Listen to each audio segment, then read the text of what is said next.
I'm a 28-year-old woman with a steady job, a decent savings account, and a family dynamic that's well complicated. My younger sister Mia, 25, has always been the golden child. If you've ever met someone who could fall into a pile of trash and come out smelling like roses, that's Mia. She has this way of making everyone around her feel like she's the most important person in the room. And somehow, she gets away with it, every time. Growing up, I was the responsible one. Good grades, part-time jobs, and trying to keep the peace when Mia inevitably stirred up drama. My parents, Grace 55 and Robert 58, didn't help. They adore Mia. Not in a blatant way that anyone outside the family would notice, but in the little things like how Mia's mistakes are brushed off while mine are analyzed under a microscope. My grandparents were my saving grace. They lived just a few miles away in the family home, a charming old place with creaky floors and a garden that always smelled like lavender. I spent countless weekends there, helping my grandma bake or listening to my grandpa's stories about simpler times. They were my escape. They didn't play favorites or hold grudges. They loved us equally, but I always felt like they saw me for who I was, not who they wanted me to be. When they passed away a few months ago, it was like losing the only anchors I had. They'd always been so vibrant, so full of life. Their deaths hit me hard, but I found comfort in the fact that they'd made their wishes clear. They'd promised me the house, the place where I felt most at home, and a portion of their estate. It wasn't about the money for me, it was about the memories and the connection I had with them. The funeral was when things started to feel off. Mia showed up late, wearing a designer dress that screamed, "Look at me." She worked the room like it was a networking event, smiling and laughing like we weren't there to mourn. My parents, of course, hung on her every word, as if she was the only one keeping the family afloat. I tried not to let it bother me. After all, we were there for Grandma and Grandpa, not to hash out old grievances. A few weeks later, I got a call from the family lawyer about the will. I was expecting it to be straightforward. After all, my grandparents had been very clear about their intentions. But when the lawyer started going over the details, my name wasn't mentioned at all. Not for the house, not for the inheritance, nothing. I was stunned. I knew there had to be a mistake. My grandparents wouldn't have just cut me out like that. I asked the lawyer if he was sure, and he said the will had been updated recently, just a few weeks before their deaths. Mia was named the primary beneficiary. She got everything, the house, the money, all of it. When I called Mia to ask about it, she acted surprised. She said she had no idea the will had been changed and suggested that maybe our grandparents had a change of heart. She even threw in a line about how they probably thought I didn't need the money as much since I had a steady job. Something about the whole thing felt off. My grandparents were meticulous people. They wouldn't have made such a major change without talking to me. And the timing, so close to their deaths, seemed suspicious. I started going through old messages and emails from them, looking for any clues. That's when I found it, a scanned copy of an earlier version of the will. It was exactly what I'd expected, with me named as the primary beneficiary of the house and a significant portion of the estate. I confronted Mia with the copy, but she brushed it off, saying it was probably outdated and not legally binding. She accused me of being ungrateful and causing drama. My parents predictably sided with her.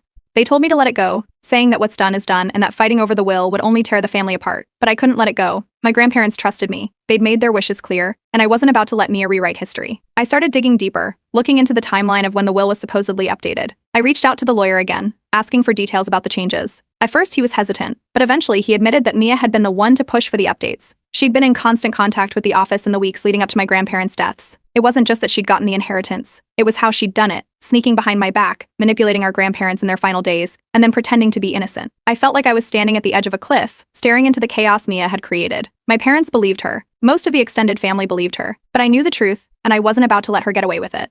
That's when I decided to fight back. If Mia wanted to play dirty, I'd make sure the truth came out, no matter what it took. I reached out to the family lawyer again after finding the old version of the will. This time, I wasn't going to let him brush me off. I asked him to explain how my name had been completely erased from the inheritance, despite my grandparents' clear intentions. After some hesitation, he admitted that Mia had been very involved in the process leading up to the changes. She'd visited the office several times, claiming to help our grandparents with the paperwork. The new will had been finalized just a month before their deaths. That timing was suspicious, especially since my grandparents hadn't mentioned anything to me during that time. I asked the lawyer if he had any evidence of Mia's involvement. At first, he was reluctant, citing confidentiality. But after some pressing, he shared that there were text messages and meeting logs that indicated Mia had been heavily pushing for the changes. Armed with this new information, I confronted Mia. She acted shocked, like she couldn't believe I'd think she was capable of manipulating the will. She insisted our grandparents had changed their minds and accused me of being greedy. When I tried to reason with my parents, they told me to stop causing drama. They didn't want to believe that Mia could have done something so deceitful. As if that wasn't enough, Mia started spreading her own version of events to the rest of the family. She painted me as ungrateful and obsessed with the inheritance. At family gatherings, I noticed how cousins and aunts who used to chat with me now avoided eye contact. It felt like I was being slowly pushed out of the family circle. And even people I hadn't spoken to in years were messaging me, asking why I was stirring up trouble. Meanwhile, I continued piecing things together. I went through my old text messages with my grandparents and found several where they clearly stated their plans for the house and inheritance. They talked about how much the house meant to me and how they knew I'd take care of it. I saved everything I could find, building a timeline to prove what they'd told me and when. I decided to take legal action. I contacted a lawyer specializing in contested wills and explained everything.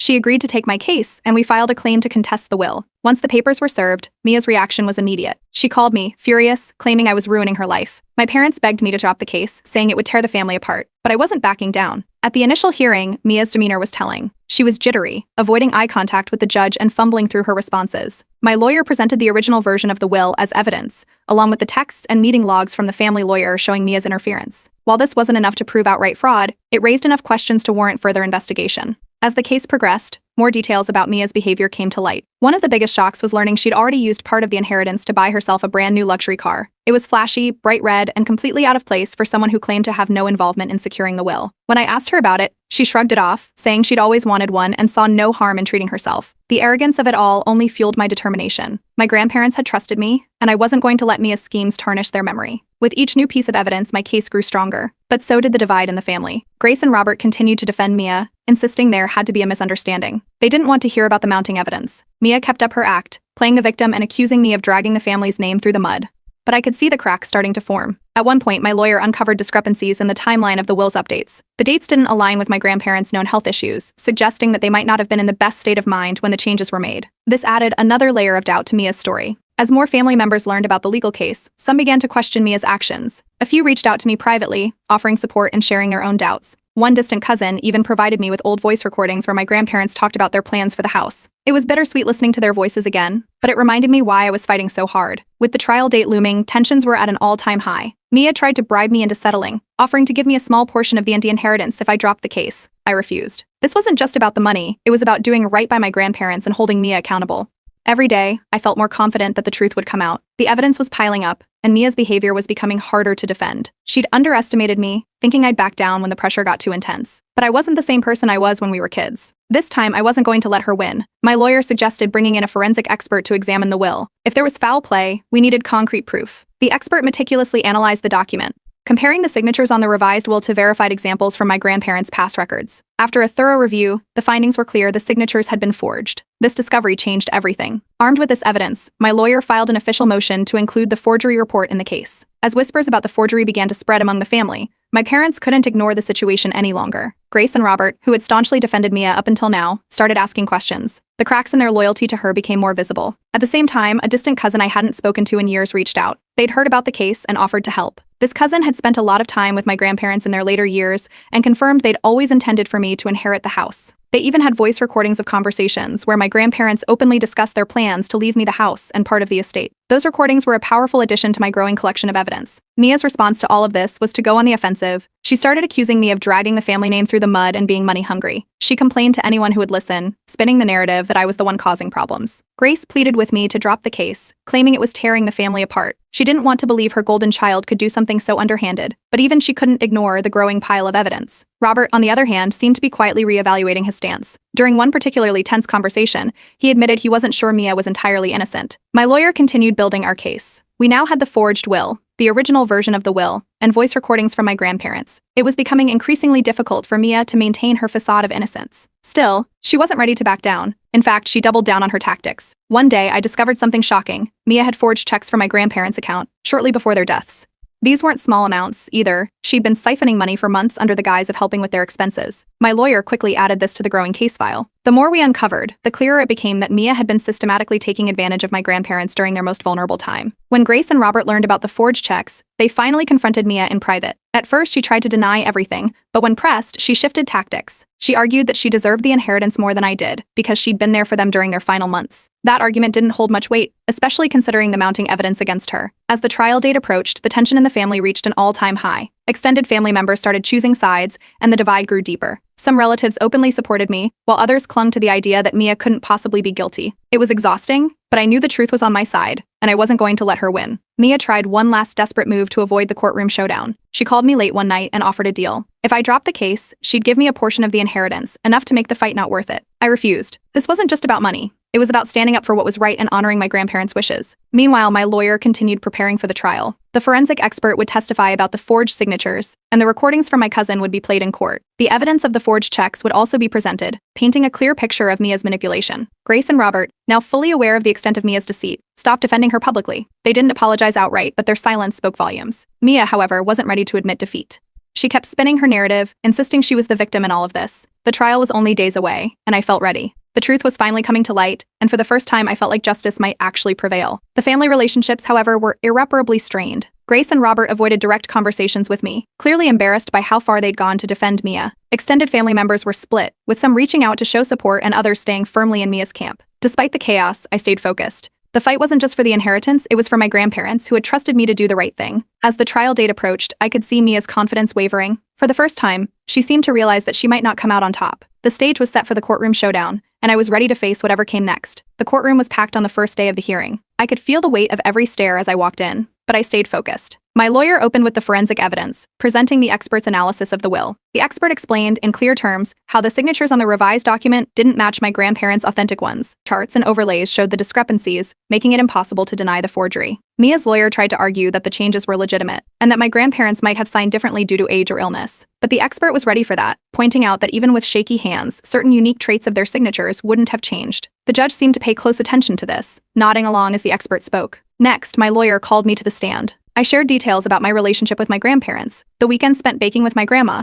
helping my grandpa with his garden, and listening to their stories about the house. I described how much the house meant to them and their clear intention to leave it to someone who would care for it. The courtroom was quiet as I spoke, and I could see some people in the audience wiping their eyes. Then it was Mia's turn. Under cross-examination, her confidence started to crumble. She'd rehearsed her answers, but as my lawyer pressed her on the timeline of events, she stumbled.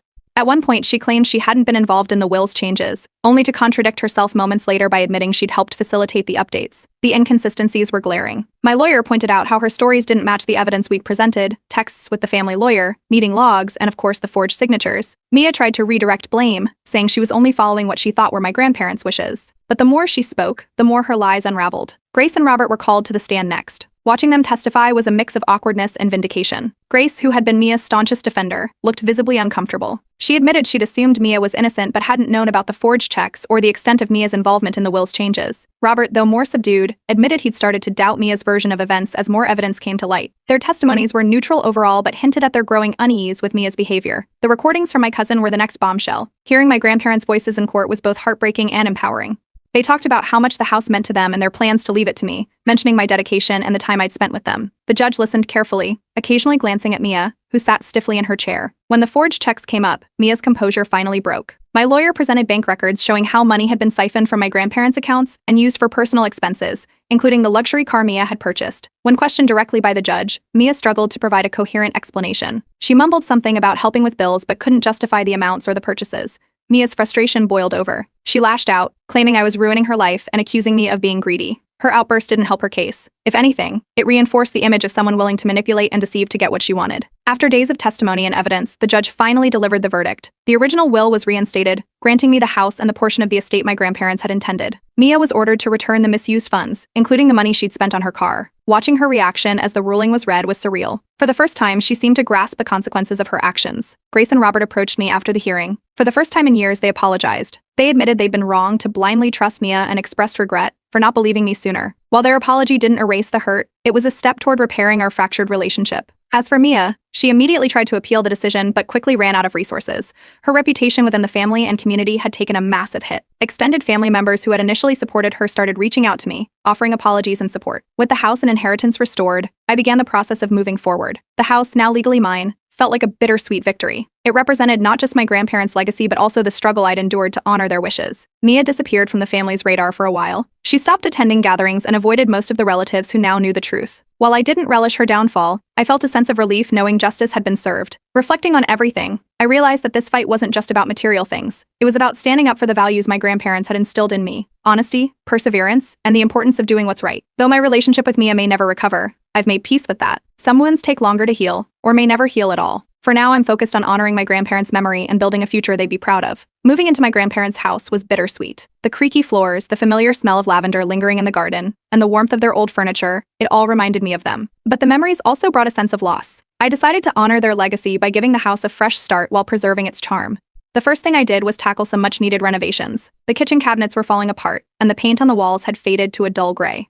As I cleaned and sorted through their belongings, I found treasures that brought me to tears: a box of handwritten recipes from my grandma, my grandpa's old pocket watch, and a stack of letters they'd exchanged over the years. Among them, I found a letter addressed to me. In it, They wrote about how proud they were of the person I'd become and how much they trusted me to take care of the house. They mentioned how the home had been the heart of the family for generations and hoped it would continue to be a place of love and togetherness. It was exactly what I needed to hear to push through the emotional weight of everything. One afternoon, there was an unexpected knock at the door. When I opened it, there stood Mia. She looked tired, like the last few weeks had worn her down. She asked if she could come inside, but I stood firm. After everything she'd done, I wasn't ready to let her back into my life, or my home. I told her it wasn't a good time and closed the door. She stood there for a moment before walking away, and I knew it wouldn't be the last time she tried. Grace and Robert, meanwhile, started reaching out more frequently. They wanted to talk about moving on and keeping the family together. While I appreciated their effort, I made it clear that boundaries were necessary. I wasn't going to let them sweep everything under the rug just to keep the peace. They didn't argue, but I could tell it wasn't what they wanted to hear. As I settled into the house, I reconnected with some of my extended family members. A few of them came by to apologize for believing Mia's lies. One aunt even brought over an old quilt my grandparents had made together, saying it belonged in the house. Slowly, I began to rebuild those relationships, and it felt like I was piecing together a family that had been shattered by all the drama. To celebrate the restored inheritance, I decided to host a small gathering at the house. I invited only the relatives who had shown support or reached out to mend things. It was a modest event, with homemade food and plenty of stories about my grandparents. It felt like the kind of gathering they would have loved, simple, heartfelt, and full of laughter. Mia wasn't invited, of course, but that didn't stop her from continuing to stir up trouble. She was still spreading false stories about me, trying to shift the narrative in her favor. However, her audience was shrinking. With the court ruling and the evidence against her, most people saw through her lies. Grace and Robert tried to make amends in their own way. One weekend, they offered to help with the renovations. Grace brought over some potted plants for the garden, and Robert helped me fix a leaky faucet in the bathroom. While it didn't erase the hurt, their actions felt like a genuine attempt to rebuild trust. During one of my cleaning sprees, I discovered a dusty box of photo albums tucked away in a closet. Inside were decades of family memories, pictures of birthdays, holidays, and quiet moments in the garden. I decided to create a memory room in the house, a space dedicated to preserving the legacy of my grandparents and the family history they'd cherished. The neighbors also shared stories about my grandparents. They spoke about how my grandma always baked extra cookies for the neighborhood kids, and how my grandpa had once fixed someone's fence for free after a storm. Hearing those stories deepened my appreciation for the home and the people who had lived in it. Mia's life, on the other hand, was unraveling. Her reputation had taken a massive hit, and she was facing mounting financial troubles. I heard through the grapevine that her luxury car had been repossessed due to unpaid loans. Part of me felt a twinge of sadness for her, but I couldn't ignore the choices she'd made. Despite everything, I decided to extend an olive branch. I reached out to Mia, offering her a chance to reconcile. I made it clear that while I couldn't forget what she'd done, I was willing to work toward rebuilding some sort of relationship. She refused, accusing me of holding a grudge and insisting she'd done nothing wrong. It was disappointing, but not surprising. Grace and Robert, however, seemed determined to focus on repairing their relationship with me.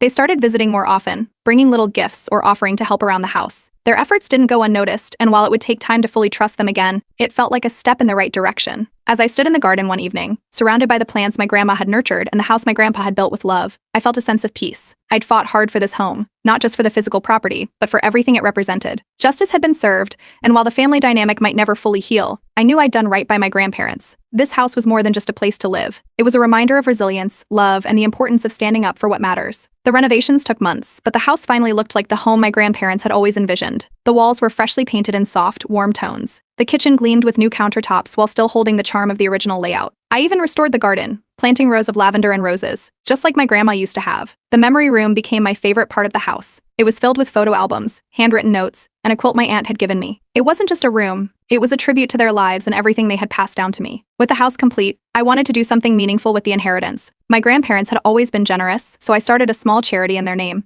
It focused on helping seniors with home repairs, inspired by the countless times my grandpa had fixed fences and mended roofs for neighbors. The project gained traction quickly, with local businesses and volunteers stepping in to help. Mia, meanwhile, left town. Word had spread about the court case, and her reputation was in tatters. From what I heard, she moved to another state to start fresh, but no one really knew for sure. The community that once admired her charm had seen her true colors, and she couldn't face the fallout. Grace and Robert started visiting more often, offering their support in small but consistent ways. Grace brought homemade meals, and Robert helped me with small repairs around the house. They expressed pride in how I'd handled everything, even admitting they'd underestimated me.